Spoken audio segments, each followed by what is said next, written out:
Tacna, departamento fronterizo al sur del Perú, ha sentido siempre la carencia de agua y energía eléctrica como un obstáculo para su desarrollo. Por ello, el afianzamiento y ampliación de sus recursos hídricos ha sido siempre la constante de su planeamiento como ciudad. Al agudizarse esta necesidad en los últimos años, el gobierno visitó la construcción del túnel trasandino Covire para traspasar las aguas de los ríos Chila, Coipacoipa, Chiliculco y Ancoaque de la cuenca del Titicaca hacia la laguna Aricota en la cuenca del Pacífico. Graña y Montero Sociedad Anónima, hoy GIMSA, ganó la licitación.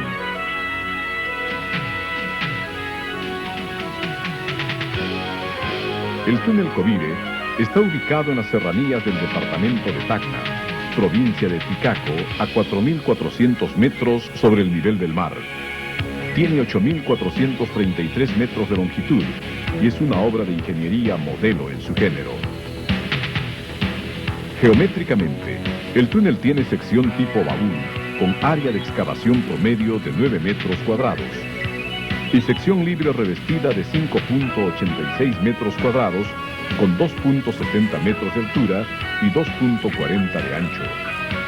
Por él, discurrirán a pelo libre un máximo de 13 metros cúbicos por segundo con una pendiente de 2 por mil.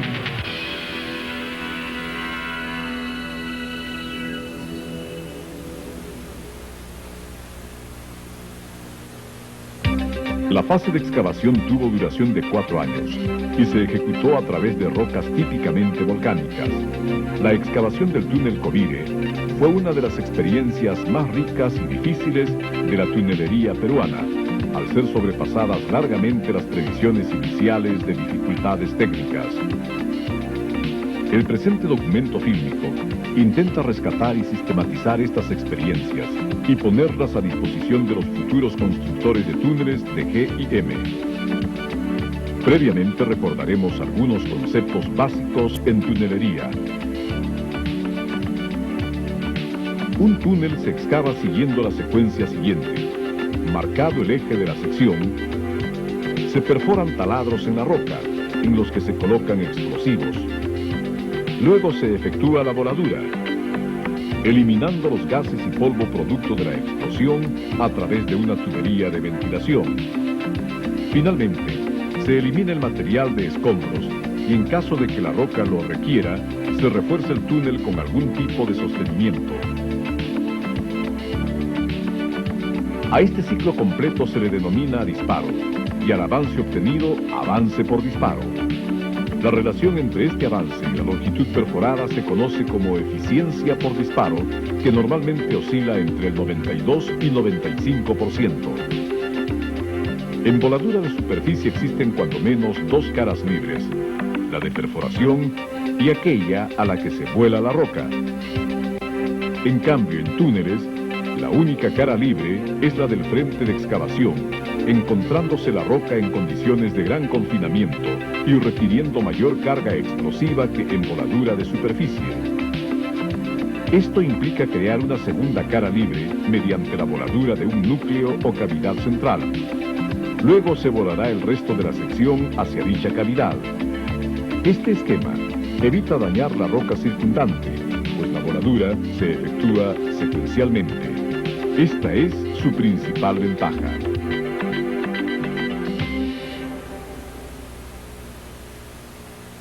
El éxito de la voladura depende de un buen diseño de la malla de perforación, es decir, del esquema según el cual se realizarán las perforaciones de los taladros, los que según sus objetivos reciben diferentes denominaciones.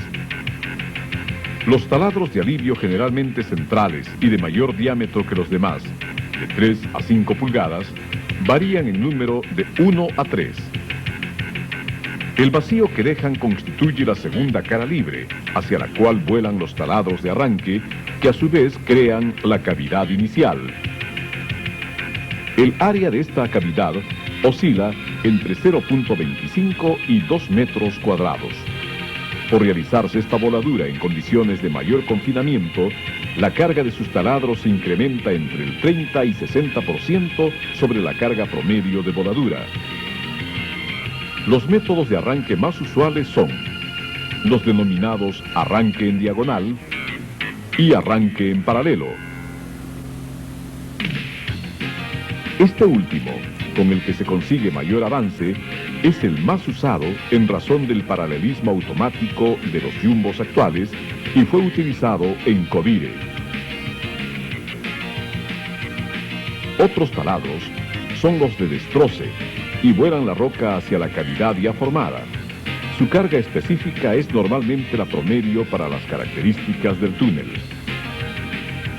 Para dar forma a la sección, se usan los cuadradores, que son taladros periféricos con menor carga y espaciamiento para evitar el deterioro de la roca y guiar la línea de rotura de este. Finalmente, los taladros del piso denominados arrastres permiten el ablandamiento y la colocación adecuada de los escombros para facilitar su evacuación. Los parámetros que deben determinarse en una malla de perforación son dos: número de taladros y el espaciamiento entre ellos. La estimación del número de taladros de un túnel cualquiera puede hacerse en base a la siguiente expresión.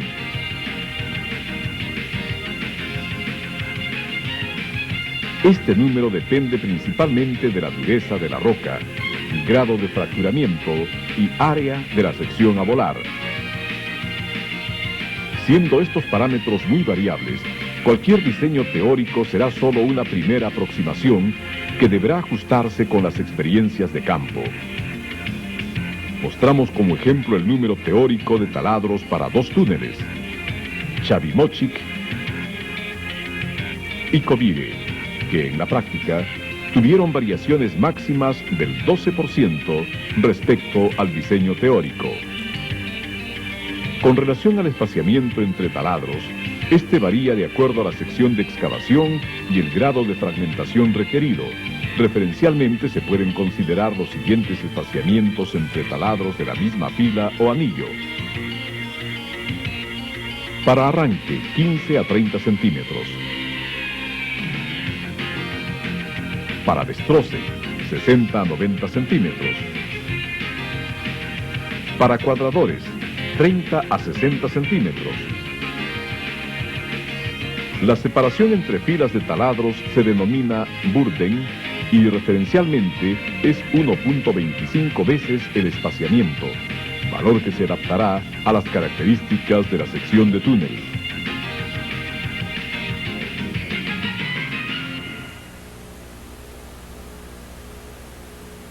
A la cantidad de explosivo requerida para la voladura se le conoce como carga específica o factor de carga y se expresa en kilogramos por metro cúbico.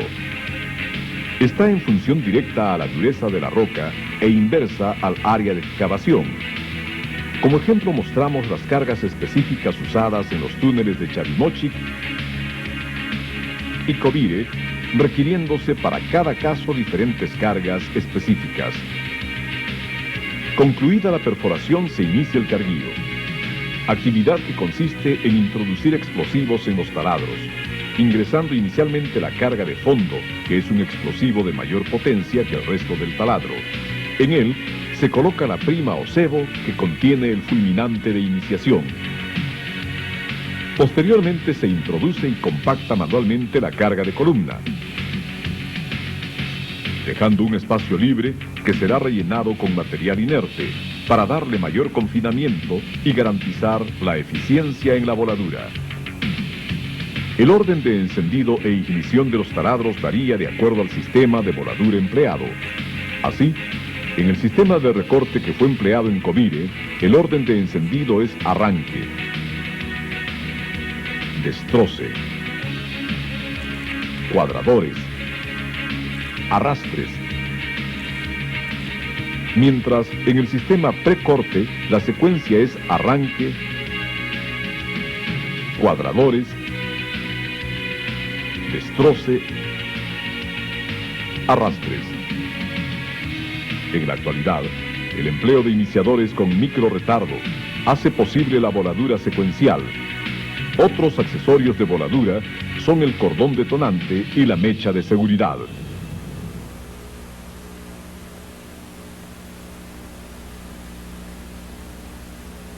Existen dos grandes sistemas para esta actividad.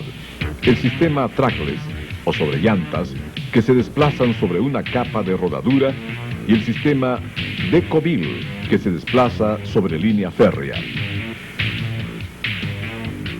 Cualquiera de ellos determina el sistema de excavación y generalmente el de revestimiento.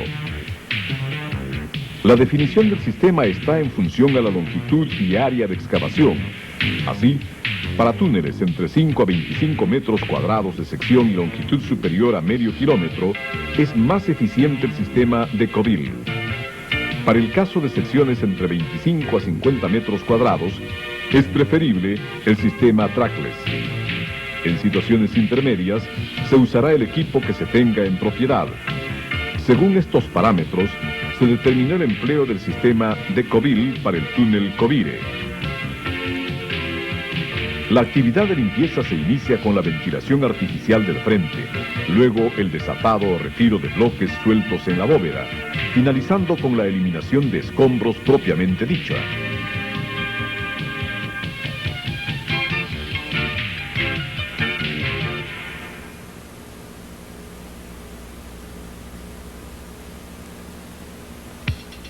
Concluida la limpieza y si la roca lo requiere, se procede a la instalación de elementos de sostenimiento. Ocasionalmente, esta puede realizarse paralelamente a la perforación del siguiente disparo, en cuyo caso no interfiere en el ciclo de excavación. Los esfuerzos en el macizo rocoso antes de la excavación se encuentran en equilibrio,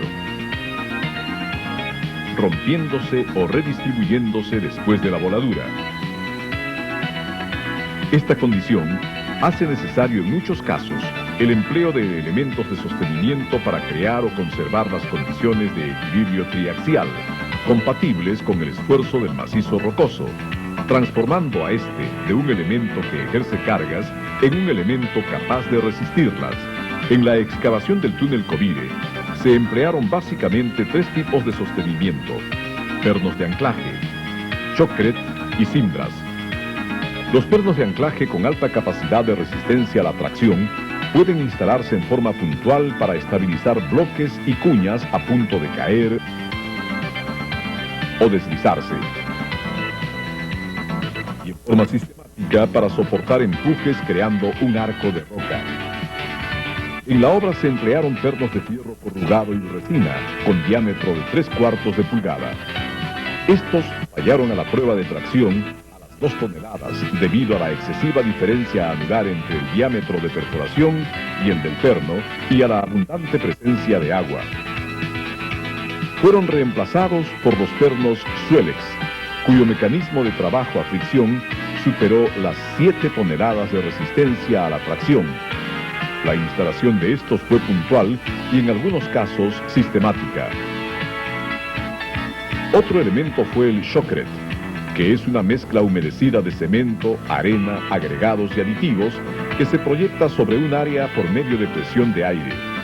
Sus características principales son la flexibilidad, alta capacidad de carga inicial y rápida aplicación.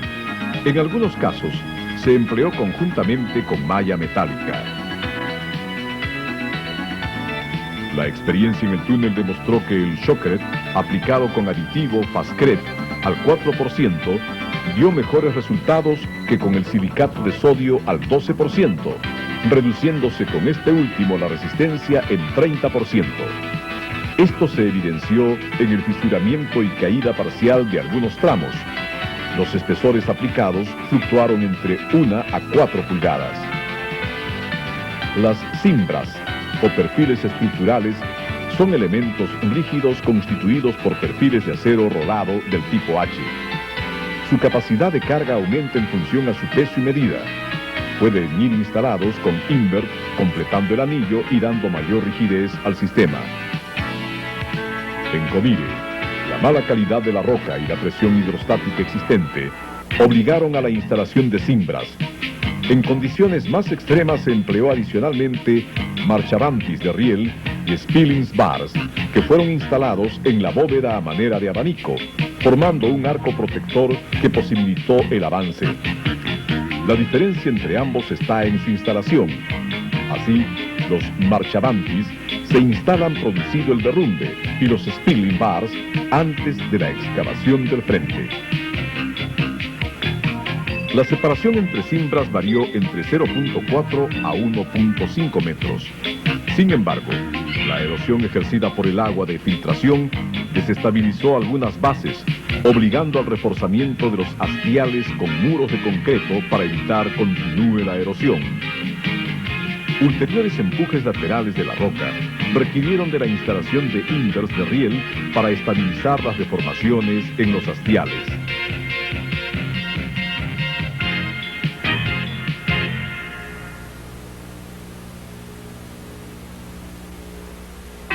La excavación se realizó por dos frentes sucesivamente. Por la entrada, nuestro subcontratista con equipos sobre llantas, y por la salida, G&M con equipo sobre riel. Durante la excavación, el grado de fracturamiento y fallamiento de la roca, así como la abundante cantidad de agua, fueron factores limitantes al accionar del jumbo, restringiéndose su empleo a perforaciones largas para drenajes, en el que sustituyó con gran ventaja de costo y tiempo a las perforaciones diamantinas. Así, el jumbo permitió hacer en 3 días 2.000 metros lineales de taladros para drenaje, el que con equipo diamantino habría tomado mucho mayor tiempo. Ello solo puede ser posible en rocas poco fracturadas, pues de otro modo se requiere revestir el taladro con casing, lo que se puede hacer solo con equipo diamantino. La perforación se efectuó mayormente con perforadoras manuales o jackleg. El avance promedio de excavación fue de 14 metros por día para rocas poco fracturadas, tipo 1, y de 6 metros por día en rocas muy fracturadas, tipo 3, obteniéndose como máximo un avance de 19 metros lineales por día, equivalente a 8 disparos de 8 pies de longitud. Es indudable que en otras condiciones, las perforaciones con jumbo ofrecen mejores resultados. En algunos casos, la mala calidad de la roca no requirió de explosivos para la excavación, empleándose el sistema de avance en frío, es decir, utilizando solo el martillo neumático como elemento de rotura. La ventilación fue posible empleando ventiladores distanciados cada 500 metros que aspiraban los gases de la explosión por tuberías metálicas de 60 centímetros de diámetro.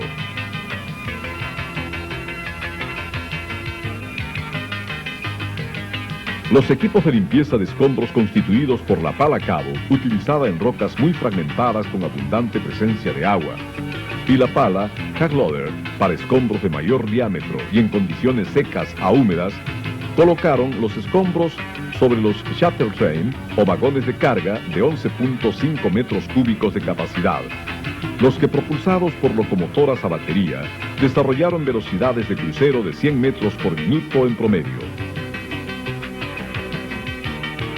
Para el intercambio de equipos al interior del túnel se hicieron 3 ampliaciones o cambios con separación promedio de 1 kilómetro entre ellos. Los 2 primeros fueron del tipo ramal secundario y el tercero del tipo californiano. Por la gran cantidad de agua y el peso de los equipos, el mantenimiento de la línea férrea fue constante y algunas veces considerado actividad crítica. El agua y el aire para la perforación se alimentó por tuberías metálicas con diámetro variable de 4 a 8 pulgadas.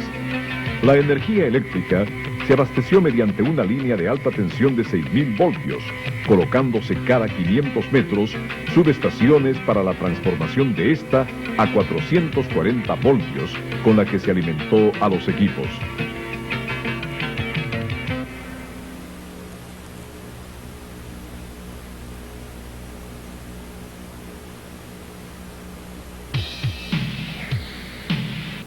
Las condiciones geológico-estructurales e hidrogeológicas generaron serios problemas técnicos como derrumbes, deformaciones por arcillas expansivas y grandes volúmenes de filtraciones.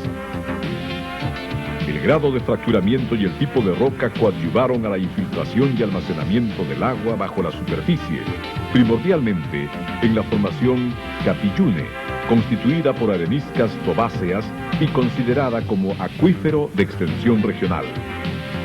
Las filtraciones se presentaron como chorreras con presiones considerables de hasta 20 bares y goteras, las que fueron disminuyendo con el tiempo, llegando en muchos casos a secarse.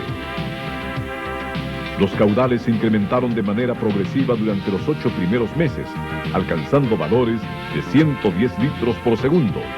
En los subsiguientes 7 meses, el incremento fue considerable, con registros promedio de 860 litros por segundo, totalizando en momentos punta 1.100 litros por segundo. De aquí en adelante, el descenso de caudales fue paulatino hasta casi estabilizarse en 400 litros por segundo. Para aliviar las considerables presiones hidrostáticas, fue necesario implementar continuos programas de perforación para drenaje en el frente, con longitudes de hasta 10 metros y 3,5 pulgadas de diámetro. El tirante promedio de 40 centímetros generó problemas de operación y mantenimiento en los equipos, que incrementaron grandemente el costo de las operaciones de excavación y revestimiento. Con la finalidad de reducir este tirante, se instaló a nivel de piso una canaleta metálica diseñada para un gasto hidráulico de 600 litros por segundo.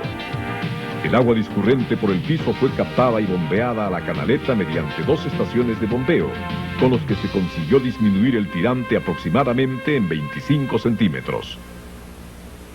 El área circundante al túnel ha sido influenciada por diferentes eventos de efusión volcánica, dando origen a variadas formaciones de edad terciaria inferior al Pleistoceno.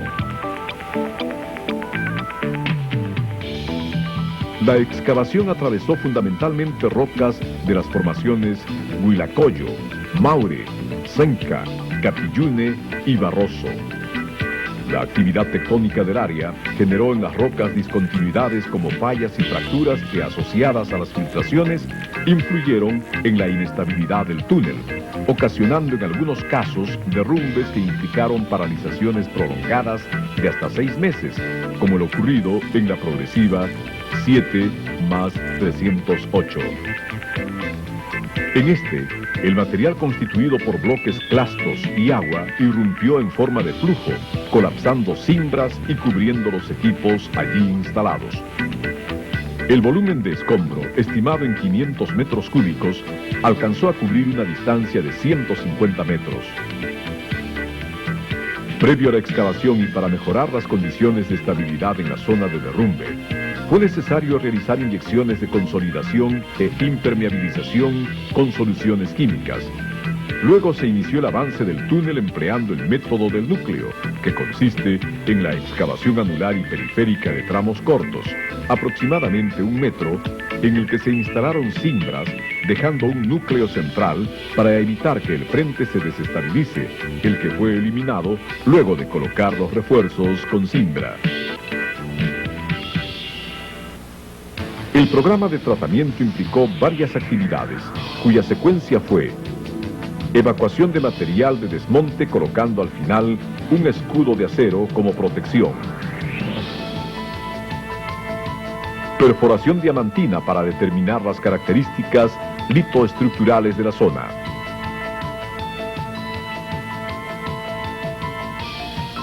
retiro del escudo para limpiar el frente y colocar cimbras intermedias con invert,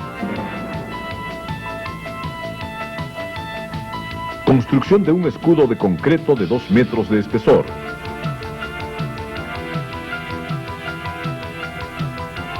perforaciones de exploración y drenaje,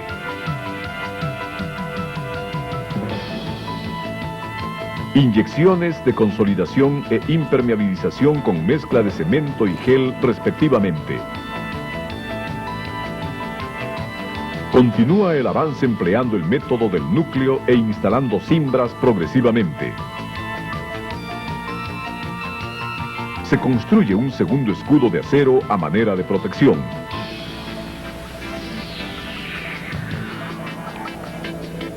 Se realizan perforaciones e inyecciones de consolidación e impermeabilización. Se retira el escudo y se avanza por el método del núcleo hasta atravesar la zona de derrumbe.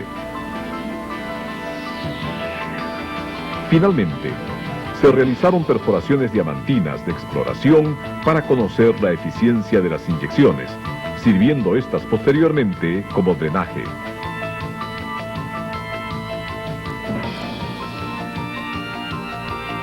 Otro derrumbe importante ocurrió en la progresiva 6+120, de similares características a la anterior. Formó una gran bóveda de aproximadamente 15 metros de altura, la que se estabilizó empleando el método del criding, que se emplea fundamentalmente en derrumbes de gran volumen. Este consistió en el relleno paulatino con bolsacretos y durmientes de madera por la necesidad de alcanzar rápidamente el techo de la caverna formada y evitar una desestabilización mayor, empleando como sostén cimbras espaciadas a 40 centímetros con marchabantis de riel. Las rocas con alto contenido de arcilla, al hidratarse por el agua, generaron deformaciones en las cimbras de hasta 30 centímetros. El tratamiento consistió en el reemplazo e instalación de nuevas cimbras con menor separación, colocándoles invert a todas ellas, reforzándose posteriormente los hastiales con muros de concreto de 1,80 m de altura y 40 centímetros de grosor. Este se complementó con concreto estructural en la fase de revestimiento.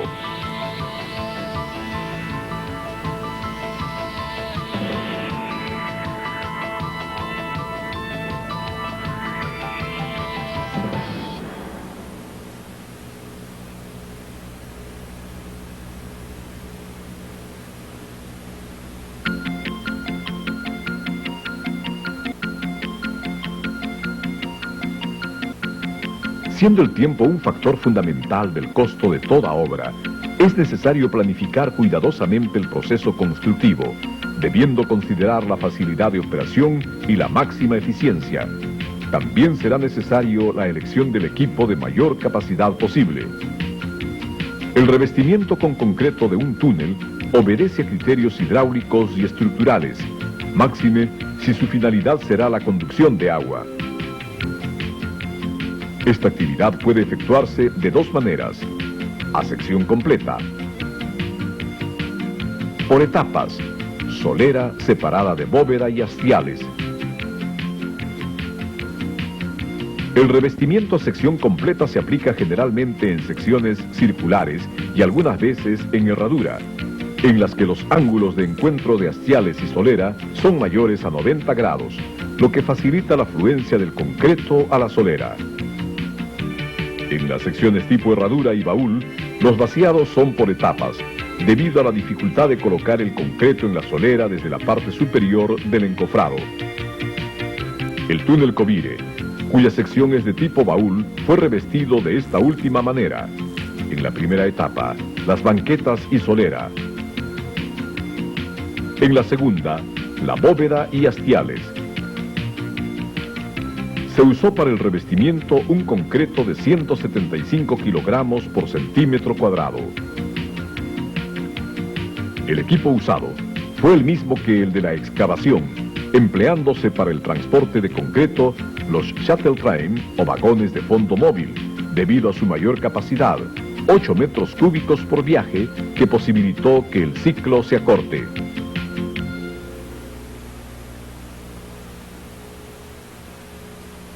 El principal obstáculo a salvar en esta etapa fue la abundante cantidad de agua de filtración discurrente por el túnel.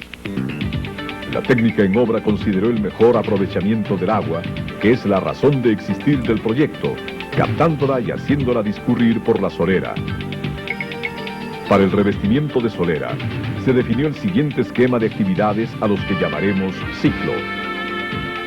Primero, construcción de un dique para dejar seco el tramo de trabajo mediante el bombeo de agua.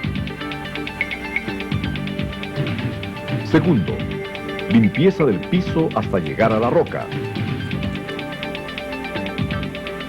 Tercero, excavación de una cuneta central. Cuarto, instalación en la cuneta de un colector de tubo PVC y material filtrante de 2 pulgadas de diámetro.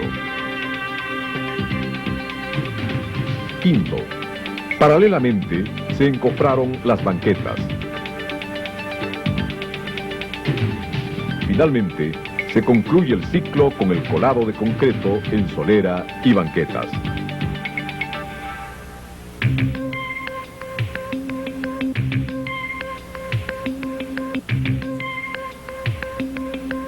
Detallamos a continuación las fases del revestimiento. Las actividades previas al revestimiento fueron el desquinche o voladura secundaria para configurar la sección de diseño del túnel. Posteriormente, se implementó un programa de perforaciones sistemáticas para drenaje en zonas con filtraciones a fin de ayudar al abatimiento del nivel freático. Las labores propias del revestimiento se iniciaron con la construcción de un dique de contención con bolsas de arena y el agua retenida se bombeó mediante una o dos tuberías de 15 pulgadas de diámetro, instaladas en tramos de 750 metros, secando de esta manera un tramo de túnel. Se usó también bombeo secundario en la zona de trabajo para eliminar el agua remanente, procediendo luego a la limpieza del material suelto hasta llegar a la roca. Las filtraciones del túnel tuvieron diferentes tratamientos. Así, las que afloraban por el piso fueron captadas mediante drenes de tubería y material filtrante colocadas en el piso y dirigidos al colector principal, consistente en una cuneta central de 40 centímetros de profundidad y 50 centímetros de ancho, donde se tendió tubería PVC con diámetros variables entre 4 a 10 pulgadas. Las chorreras puntuales, manifiestas en bóveda y hastiales, se canalizaron a dicho colector mediante tuberías PVC de 1 a 2 pulgadas. Luego se colocó material filtrante seleccionado de 2 pulgadas de diámetro, el que según el caudal de filtraciones comprometió todo el piso o solo la cuneta. Finalmente, este fue aislado del concreto con una membrana plástica para evitar su contaminación y posterior obstrucción. Como tratamiento temporal, los tramos con filtraciones difusas o goteras fueron protegidos con plástico a sección completa, colocando drenes laterales dirigidos al colector principal a efectos que el agua no deteriore la superficie de concreto durante el vaciado. A fin de no sobredimensionar las tuberías colectoras, se instalaron codos para el desfogue de estas a la solera, a las que se les denominó cachimbas, y cuya distancia de colocación fue entre 50 y 200 metros aproximadamente. De este modo, el agua de filtración discurrió siempre por la solera. Para evitar posteriores fenómenos de subpresión en el piso, se colocaron en la solera tubos verticales de 4 pulgadas de diámetro y 30 centímetros de largo, con separación longitudinal variable de 5 a 10 metros, según el volumen de filtraciones, y transversal de 1 metro, los que posteriormente fueron perforados para que pueda salir el agua a la solera. Para el encofrado de banquetas, se emplearon módulos metálicos en paneles de 3,6 metros por 0,60 centímetros. Para el vaciado se usó una bomba de concreto de 80 metros cúbicos por hora de capacidad teórica con longitudes de bombeo de 300 metros. Cada etapa de concretado constó de aproximadamente 150 metros de solera y 150 metros de banqueta del tramo siguiente. Se usó una regla autovibrante para darle el nivel y acabado correspondiente, la que se deslizó por rieles instaladas en la banqueta vaciada en fase anterior. No se vaciaron banquetas en las zonas de ensanche para el intercambio de equipos y poder usarlas en el revestimiento de bóveda y hastiales. Las zonas con problemas geológicos fueron reforzadas con acero de construcción. En cada vaciado se obtuvieron muestras para ensayos de resistencia y se controló permanentemente el slam y las temperaturas ambiental y del concreto. En obra, se obtuvieron los siguientes rendimientos promedio. Solera, 20 metros cúbicos por hora. Banqueta, 13 metros cúbicos por hora. Los volúmenes totales de concreto fueron: solera, 3.020 metros cúbicos. Banquetas, 2.189 metros cúbicos. La duración del revestimiento en esta etapa fue de 9 meses, a razón de 3 días y medio por ciclo. Los trabajos previos a esta fase demoraron 3 meses.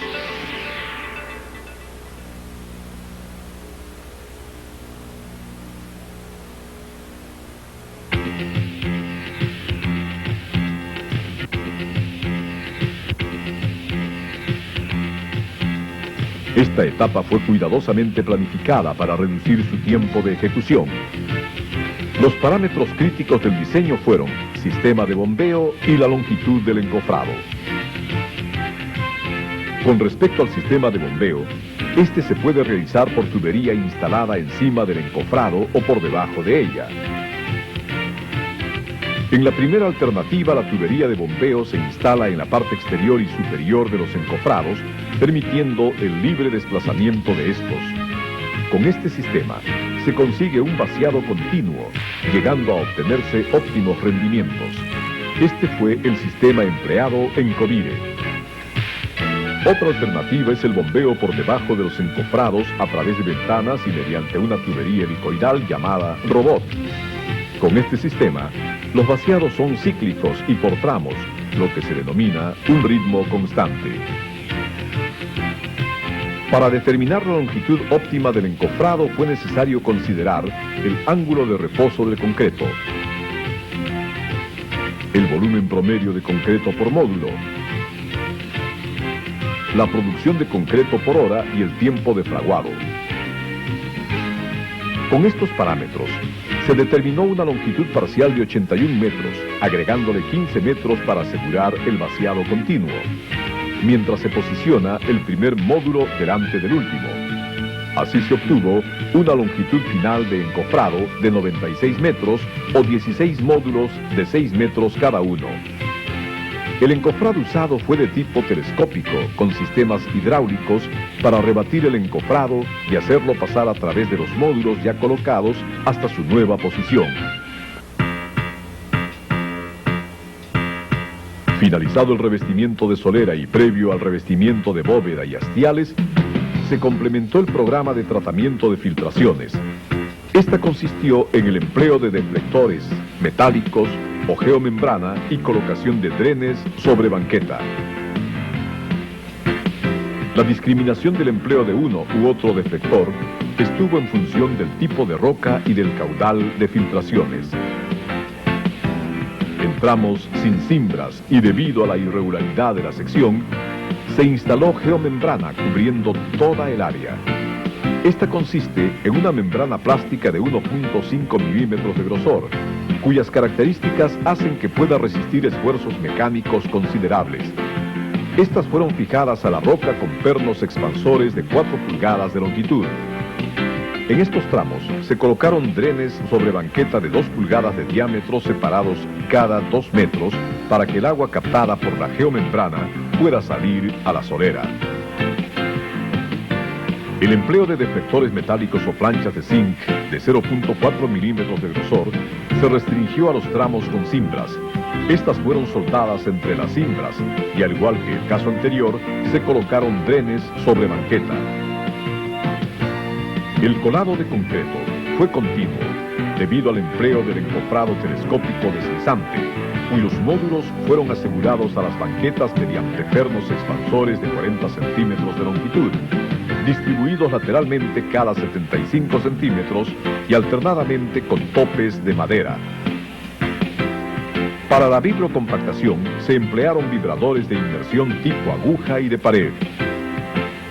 En zonas con refuerzo de acero, con la finalidad de que el concreto se deslice y no queden vacíos, se incrementó el slam a 4.5 pulgadas, siendo el promedio para las demás zonas de 3.5 pulgadas.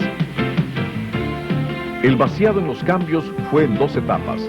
La primera, hasta a una altura de 70 centímetros, siendo necesario interrumpir el vaciado y construir un dique para secar el tramo. La segunda etapa fue el colado convencional en bóveda y hastiales. Los rendimientos promedio en obra fueron: avance, 85 metros lineales por día. Producción de concreto, 210 metros cúbicos por día. Estos rendimientos no consideran el cierre de cambios. Optimizándose algunos procedimientos, se lograron avances máximos por día de hasta 134 metros lineales y una producción de concreto de 340 metros cúbicos. La duración de esta etapa fue de 2 meses y medio, alcanzando un volumen total de concreto de 12.178 metros cúbicos.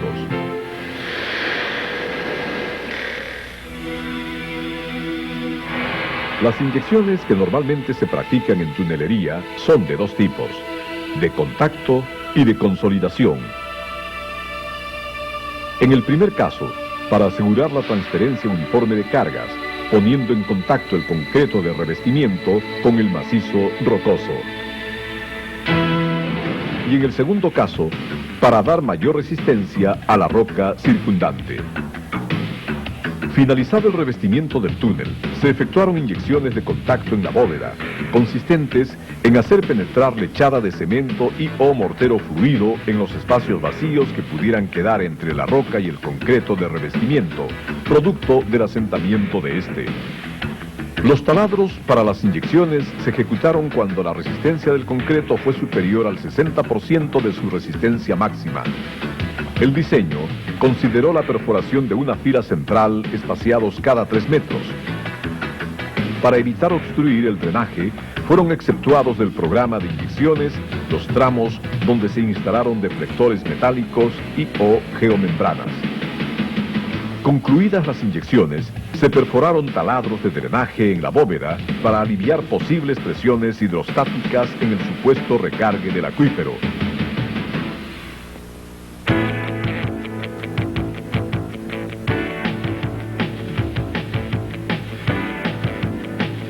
La construcción del túnel Covire es una muestra del esfuerzo conjunto de la empresa privada y el gobierno por desarrollar las zonas menos favorecidas del país.